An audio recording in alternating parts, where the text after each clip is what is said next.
surprise. Guys, great job right now, worshiping and praising God. By the way, let me just introduce the band quickly. We've got Maya, Nika, Gab, Shed, Ian, and John. As you can see, all of these guys can do whatever you want. You can have them sing, play the guitar, keyboards, and everything. All for the glory of God. So, stick around. You're watching Open Mic. Whoa.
Alright, hi guys, welcome back. You're watching Open Mic.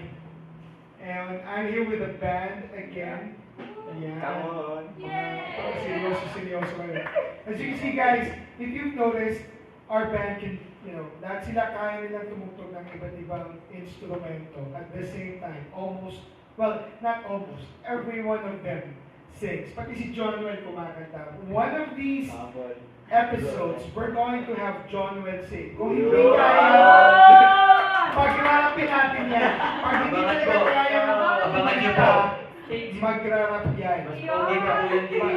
Kanina. Yun. But you know what?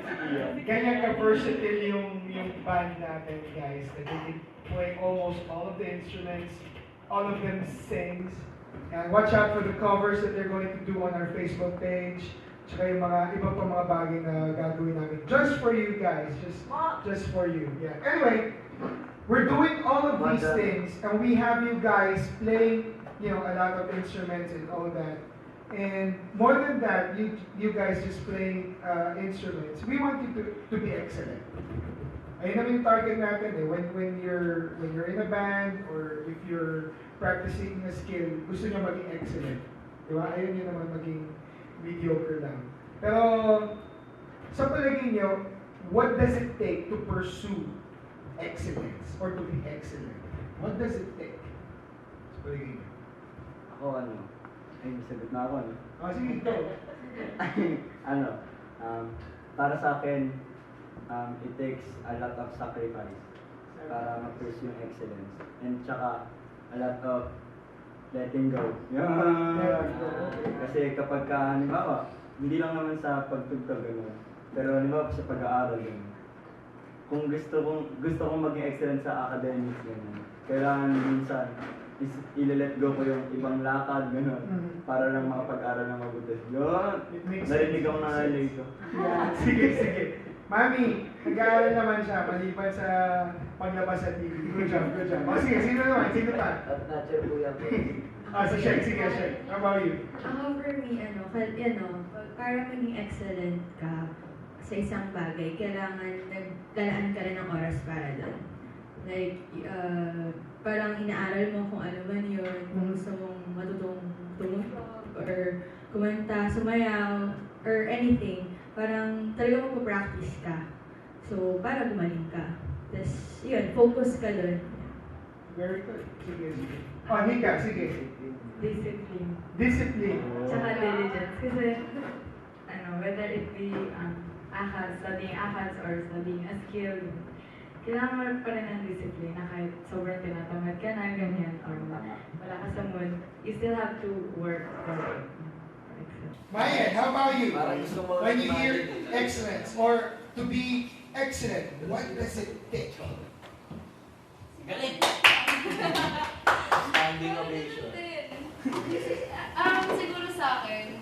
Patience din. Oh. Talaga.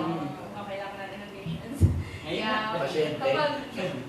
Kapag gusto mong mapag-aralan yung isang bagay, kailangan, patient ka doon. And it will happen if sinasa puso mo yung ginagawa. Good. Sige. Gab.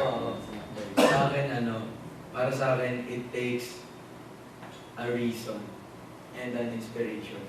Parang kung ako, pag wala kang reason or inspiration para maging excellent, nakakatamad maging patient, maging disciplined, maging determined, or whatever.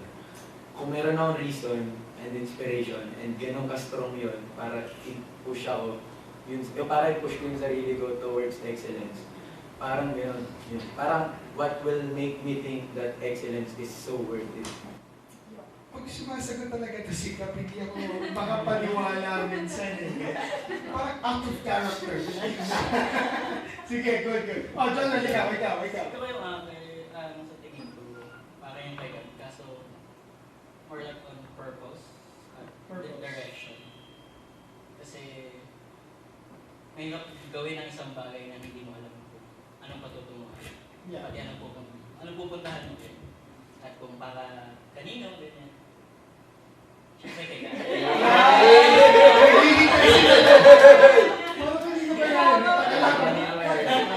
Sige, one more question. Is excellence the same as perfection? Or are they synonymous? Ano sa palagay mo? Excellence and perfection. Are they synonymous? Are they the same or No, different? No, they're not. Para sa akin, Sige. yung perfection, hindi natin magagawa dito sa lupa yun, kasi ang Okay. hirap na. Pero yung excellence, ano siya, hindi siya pagiging the best over or among the people na, Yeah. yeah. Pero it's giving out your best, na yung full potential mo, giving your heart, pouring out your heart kung saan man yung, kung ano man yung ginagawa mo. That's good. Anyone else? Meron ba? Ganun din. Copy paste. Well said. It's about the heart. Excellence. It's about the heart. It's about that. Yeah, sige. We'll talk more about excellence and the strive or the challenge to be excellent when we come back here on Open Mic.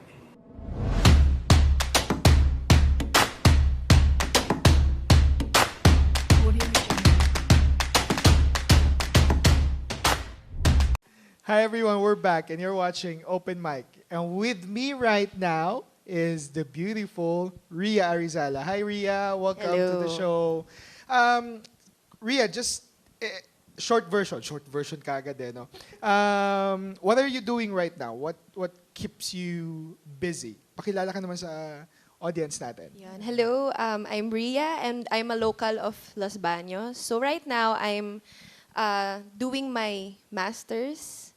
I have finished all of my courses already. So ngayon nagti-thesis ako, ganyan. And at the same time, I'm doing GMAP. So I'm assisting my professor, my advisor in MS, and I'm also involved in the church. So I volunteer as a kids church teacher, and I am also involved in the music ministry. So I also lead a victory group of students of women from different campuses. So meron from LSPU, Las Baños, and meron din from UPLB. I see. Ang dami mo palang ginagawa ngayon, no? Nakakatulog ka pa ba? Or do you Oo still- naman. do you Marami still- akong tulog. Grabe. Mahilig ako matulog. Sige, you're taking up masters. Ano yung course mo kinukuha in terms of your master's? My degree? course is, I'm majoring in molecular biology and biotechnology and minor in genetics. Sige, mahulog na ako dito sa chair ko. Why take masters? I mean, you finished your course and most of the time, sa karamihan sa youth ngayon, sa kabataan ngayon, nagmamadali. Yung iba nga, kakatapos pa lang ng, we just had the first batch of K-12 students na nag-graduate. And most of them are already looking for jobs or, finding a way to earn money. Pero ikaw, you finished your course, tapos you're taking up masters. Not a usual thing that the generation now would do. Why? Why, continue in the academe or continue studying? Ano yung mo? What's pushing you or what's driving you? Okay, so ever since nung bata ako, I really like to teach. So, gusto ko talaga magturo. So, and then ayun, nag elementary, high school, and then I entered college. And then I graduated. After I graduated, actually, I worked as a research assistant in biotech here in UPLB as well. So, ayun. And then after that, I pursued masters. Kasi naisip ko, I want to pursue my dream of really teaching. So, nung college ako, na-involve ako in the campus ministry of the church, and then my heart for the campus really grew. So parang, I really would want to teach because I want to be involved directly with the students. So that's why I pursued masters. Kasi parang dito sa UPLB din, kailangan may master's degree, ganyan, or it also adds to the promotion when pagkapag-research assistant, ganyan. So, dapat may master's degree, ganon. But I'm also open in teaching sa ibang universities. Basta campus. Basta campus Basta and campus. teacher. Oh, bibihira din ng my heart for the next generation. Kaya pala nasa kids church ka din ngayon. I see. Ang galing nga. So, in terms of doing masters, your masters right now, and tapos with the ministries that you're into, tapos you're leading pa a couple of young students. Students ba sila or young professionals? Students. How do you balance all of these things? Actually, hindi talaga ako yung simula dati, excellent na, ganyan. I really learned a lot from prioritizing kung ano yung important at the season. Kasi dati talaga hindi ako marunong mag-no eh. Parang pag may opportunity, sige, go ako dyan.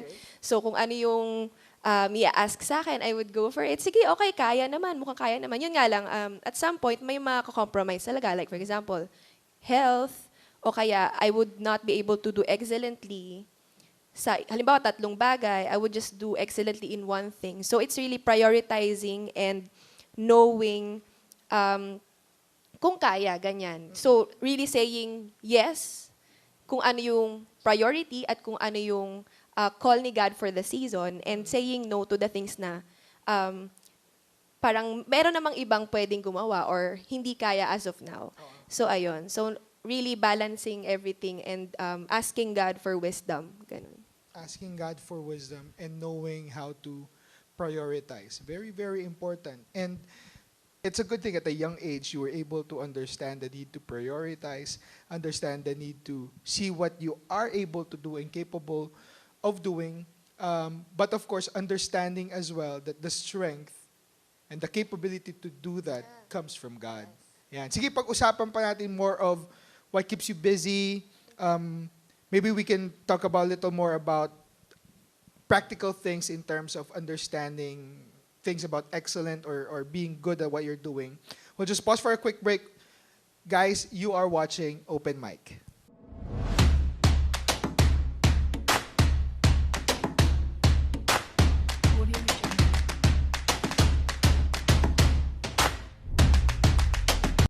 Hi guys, we're back and you're watching Open Mic. With me right now is Ria and we're talking about excellence. And understand na pag sinabi natin excellence, we're not talking about perfection. Right? In terms of excellence, excellence would be doing everything that you can to be good at something or basically to be excellent. Sabi mo nga kanina, you are able to be excellent because you know what to prioritize. Tama? Sige. If we may ask, para rin magkaroon ng guide yung audiences natin, for you, what are your priorities? Paano ka nagkaroon ng set of priorities and how did you come about in terms of those set of priorities for you? So, my priorities are, so first is my relationship with God. Mm-hmm.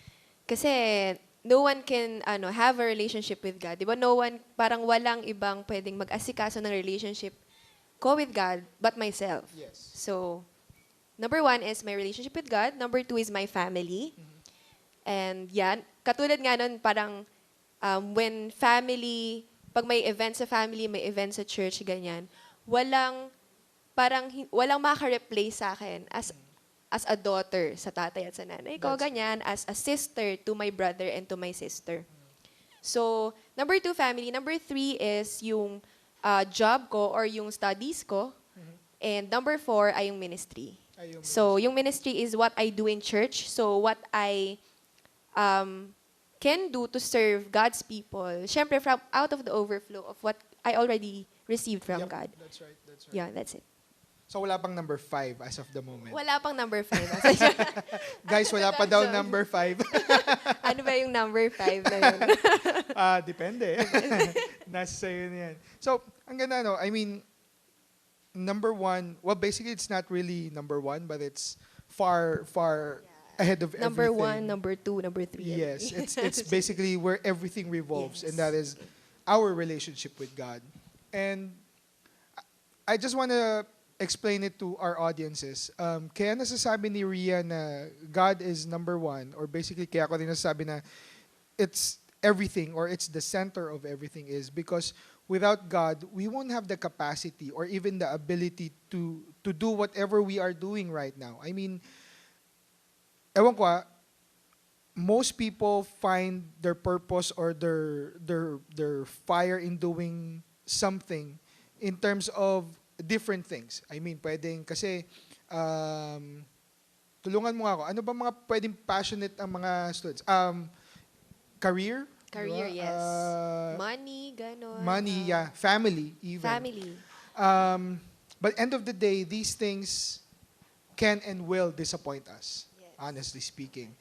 But understanding that God is our ultimate provider and source of everything, God will never, ever disappoint us. And from there on, that's where we are able to fully function in terms of the other stuff that we have. If we have, an alive relationship with God, then we are able to be alive in terms of our relationship with, sabi mo nga, with our family, with your ACADS work, ACAD/work, and then church or the ministry. So, right now, in terms of, eto na nga, you have your set of priorities. What can you, and not everybody has the same set of priorities as yours. Anong pwede mong i-share or mabigay mong concept or idea, or, kasi for you it works. For others, if you're going to teach someone in terms of how to be excellent and how to prioritize things, what are some practical tips that you can give us? Okay, quick tips. So, I've also learned this from a seminar that I've been. So, the first thing is to really have a clear vision of what you would want. Okay, for me, for example, I want to be a teacher. So, that's why I'm doing this. So, kahit sa mga, even in the small tasks, like for example, for a week. So, what do you want to accomplish for a week? So, everything that you would decide, or yung mga bagay na you would say yes to, say no to, would revolve around what you have envisioned. So, ayun. So, number 1 is to have a clear vision. Number 2 is to have a well thought of action. So, ako kasi, sabi ko nga, I've learned from a lot of mistakes I've made before. So, kadalasan doon, it's because I'm really impulsive. Ganyan. So, okay, kaya natin yan. Sige, pwede, okay, go, yes, ganyan. Pero hindi ko talaga iniisip kung anong consequences noon. Kasi I can choose, yes, but I'm not spared from the consequences of my wrong decisions. Rash decisions. Yeah, Yeah, yeah. sige. So, yung mga hindi pinag-isipan, ganyan. Pwede namang mabawi, pero effort pa. Yan. So, number 2 is that. And then number 3 is to really have people to check you out and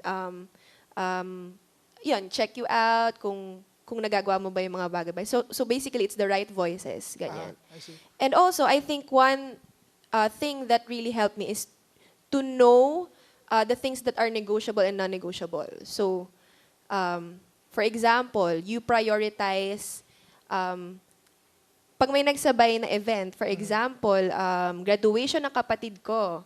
Okay. And then, I have to lead worship on a Sunday. For example, magkasabay yon. So, Just like what I've said earlier, so no one can be a sister to my sister. Kung ako lang, parang no one can replace me. Pero pag halimbawa, leading worship, someone else can do it for me or someone can sub for me, ganyan.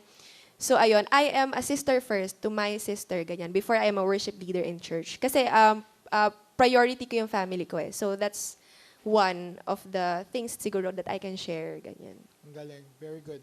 Prioritizing and knowing what are negotiable and non-negotiable.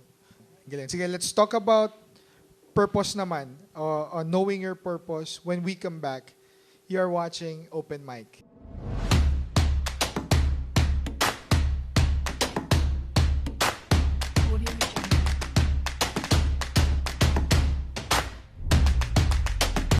Let's continue about yung pinag-usapan natin na excellence and napunta tayo sa purpose. If I may ask, paano mo nahanap yung purpose mo?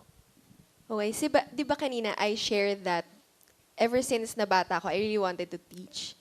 So, I don't know where that desire came from. So, pero nung bata ako and growing up till high school, wala akong clear vision of what I want. So, I feel also purposeless. Kasi parang feeling ko, I can kaladkarin, kumbaga, parang kung saan, kung saan Hindi pala Rhea isasama. hindi pala Rhea ang pangalan mo, Karen ka Oo, pala. Kalad Karen. Karen. Okay. So, galing. Ang dali ko isama. Okay, sige, gawin natin yan. Ganyan. So, kahit ano lang. Kasi, during those times, I felt like what's important for me is to get the approval of people around me. So, it's really tiring. Kasi, alam mo yun, nag-effort ako and these people, okay, they approve me. Sometimes they don't. So, parang it's really changing.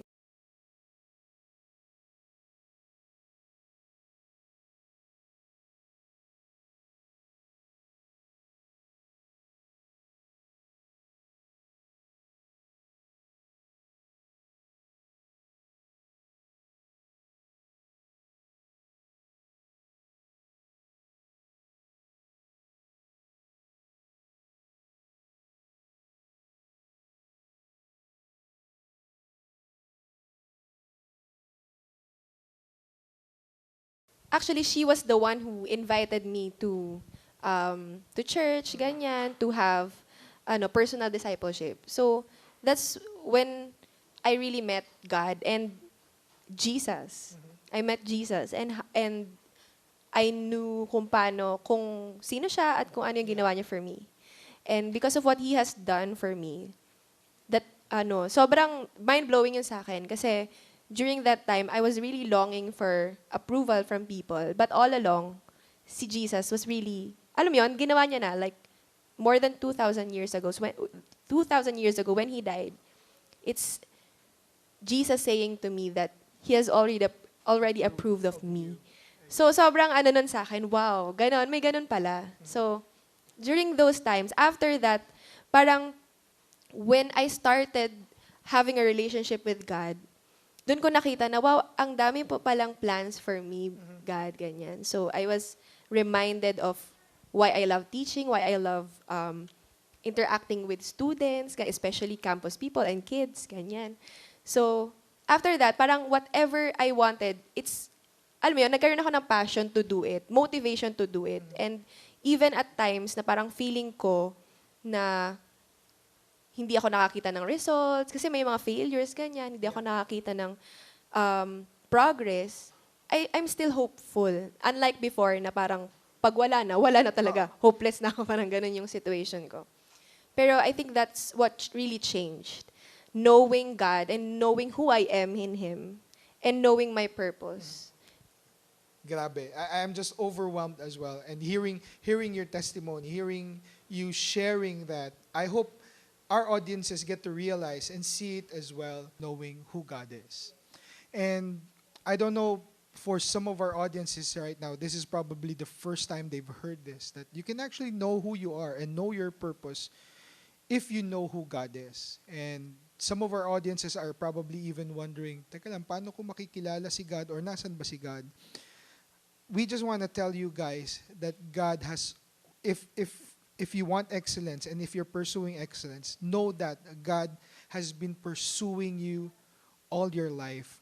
And in fact, that pursuance of God was reflected when Jesus Christ died on the cross 2,000 years ago, so that we have the opportunity to be reconciled and have a personal relationship with Him.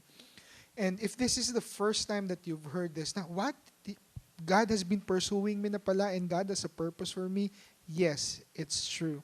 And all you have to do is to just understand and receive that purpose that God has given you. It comes with that first step of accepting that God, Jesus, is your Lord and Savior. Understanding that Jesus died for you, gave up His life for you, lived the life that you should have lived, and died the death that you should have died. But more than that, He proved Himself God, that He is God by rising from the grave 3 days after. And all you have to do is just accept and believe what Jesus Christ has done for you. And finding the right people to surround you with. Shout out kay April. You've been talking about April, right? Hi, April. Shout out to you. Thank you for what you've done for Ria. And you guys, you can find, yes, you guys can find your own April in your life. If you need someone to talk to, if you need someone to engage with, you can message us on Facebook. Here's our Facebook page. You can like it and then message us.